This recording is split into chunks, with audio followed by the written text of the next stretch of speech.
A special letter on abortion. And with this, I end the book too. Hello, friend. I want to invite you into one of the most private moments of my life. It was the moment my life was sliced into, if you will. I say it was sliced into because the person I was before this moment was drastically different from the person I quickly became for many years to come. I was 19. I was the daughter of a pastor. I was attending a Christian college and dating the son of a pastor. I was having fun, enjoying both the newfound freedom of college and a really neat dating relationship with a Christian guy. Sounds picture perfect so far, right? Suddenly, the unthinkable happened. I got pregnant. My boyfriend was less than supportive and seemed to threaten to turn my whole world upside down if I carried the pregnancy to term. He taunted me with stories of getting me kicked out of college. The college expelled pregnant, unwed students. He even relayed my own assessment that my mother would probably have a mental breakdown. He convinced me that I didn't have much choice. I aborted my baby. He would have graduated in 2000, and there isn't a day that goes by when I don't think about him. I could have been engulfed in the most horrible grief imaginable, but I didn't have anyone to face it with me, and I wasn't willing to do it alone. I chose to numb myself. I drowned my feelings with drugs and promiscuity for many years. I just wanted to escape the overwhelming pain, and in many ways I did. The only thing I believed during that time was that I made the right decision for that period of my life. But one day I found that there was no escaping it. I had to face it. While it was the most painful time in my life, grieving my child brought healing. Finding forgiveness from Christ furthered the journey that brought me peace that passes all understanding. Then God gave me the inspiration that He could work even abortion to His good.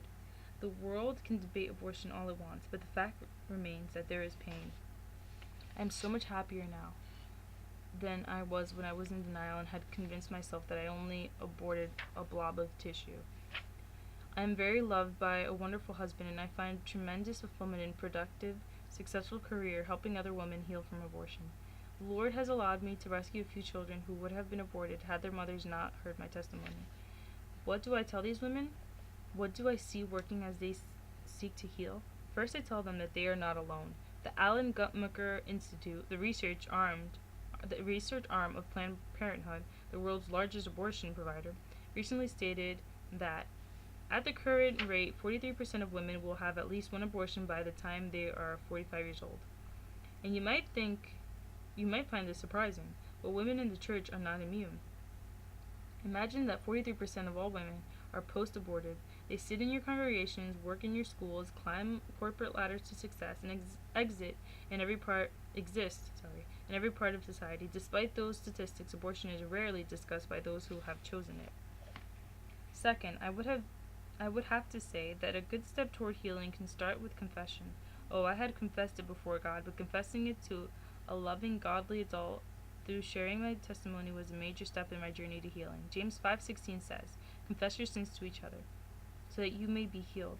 God gave us each other to encourage and pray and provide help in the process of healing. Telling this truth was one of the most frightening things I've ever done, but it was very worth it.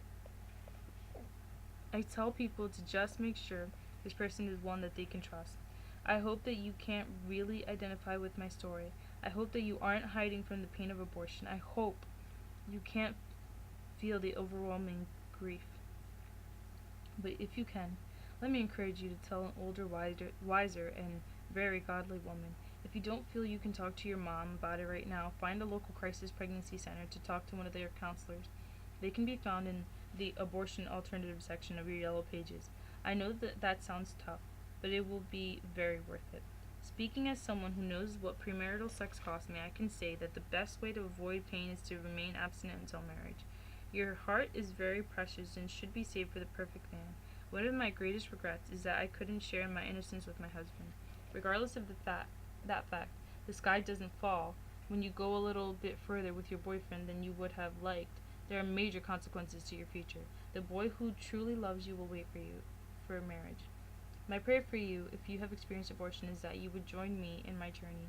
Never encourage or support a friend in making the choice to abort, regardless of their circumstances. Abortion is never the solution. It only makes matters worse by bringing more pain and regret into their lives. Lead them to a crisis pregnancy center where they can find the truth about abortion and help to continue their pregnancy. In God's great healing love, Sidna.